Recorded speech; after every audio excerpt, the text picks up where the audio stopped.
Krishna. We're sort of concluding on our summary of the seventh chapter. Only read some of the verses. There were altogether 30 verses in the seventh chapter, with this very important verse. And this is the 28th verse, those of you who have the Gita in front of you.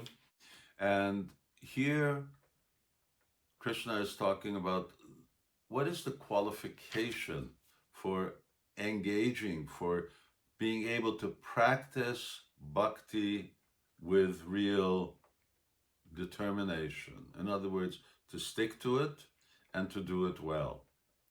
Now, earlier in the previous talk, I spoke about who are the four types of people who come to bhakti yoga, and what is the real criterion for them to actually stay, which was knowledge. Four people were those who were looking for wealth, those who are inquisitive, those who are distressed, and those who are looking for transcendental knowledge. And transcendental knowledge is a must for all four to ultimately be drawn to, because you have to know what you're doing in order to stick to it and in order to do it right.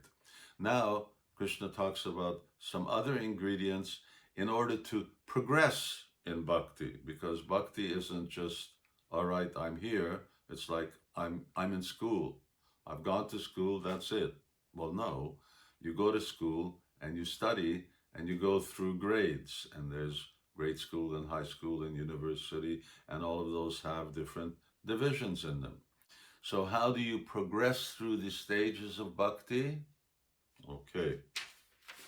Yeshantu antagatam papam jananam punya karmanam te dvandva moha nirmukta bhajante mam dridhavrata.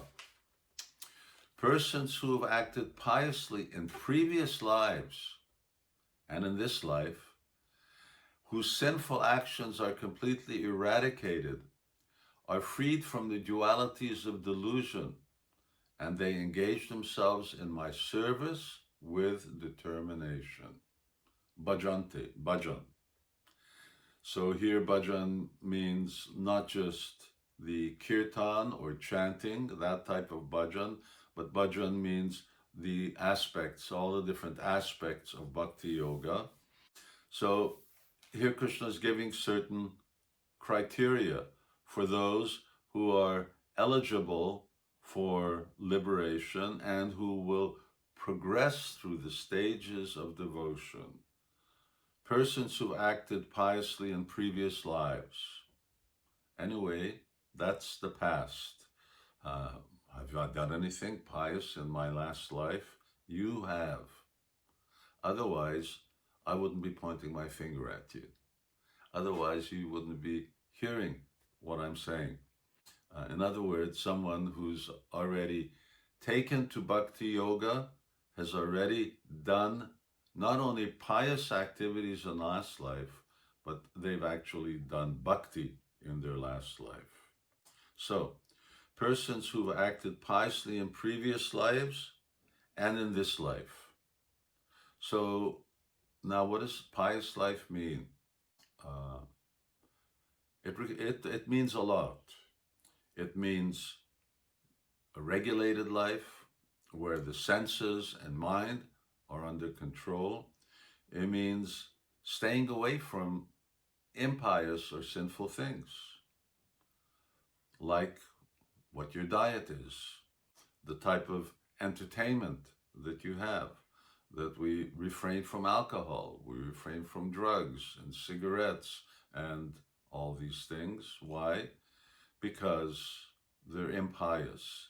Not only are they impious in terms of themselves, but they lead to further impious kinds of conduct.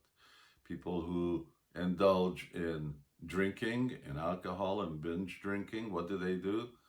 They become abusive. They become abusive to their family members and to others.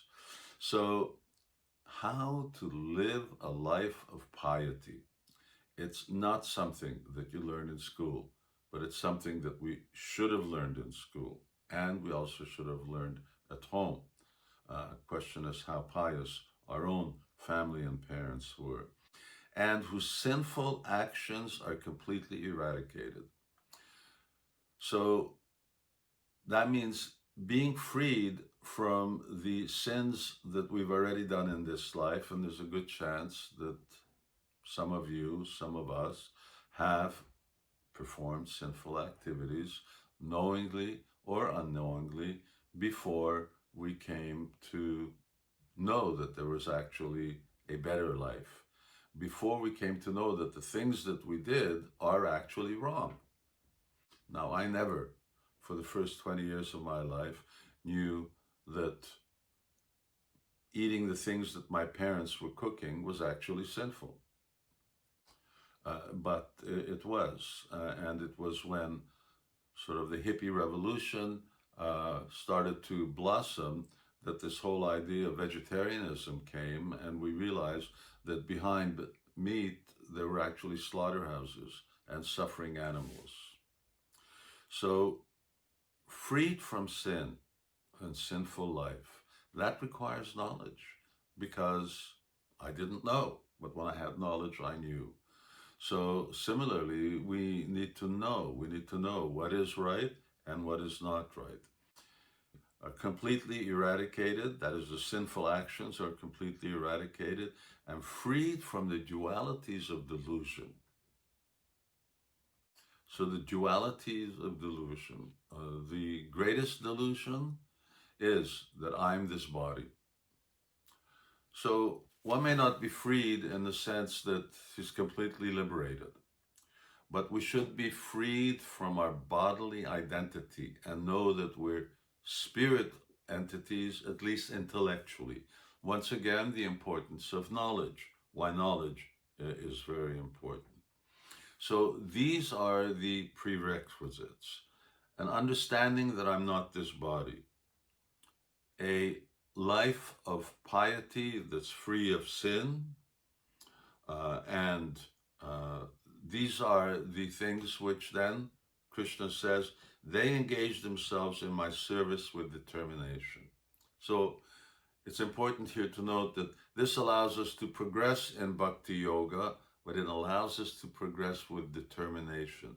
You cannot be determined in yoga, or a person will not be determined in Bhakti when doing those things that actually undermine his effort.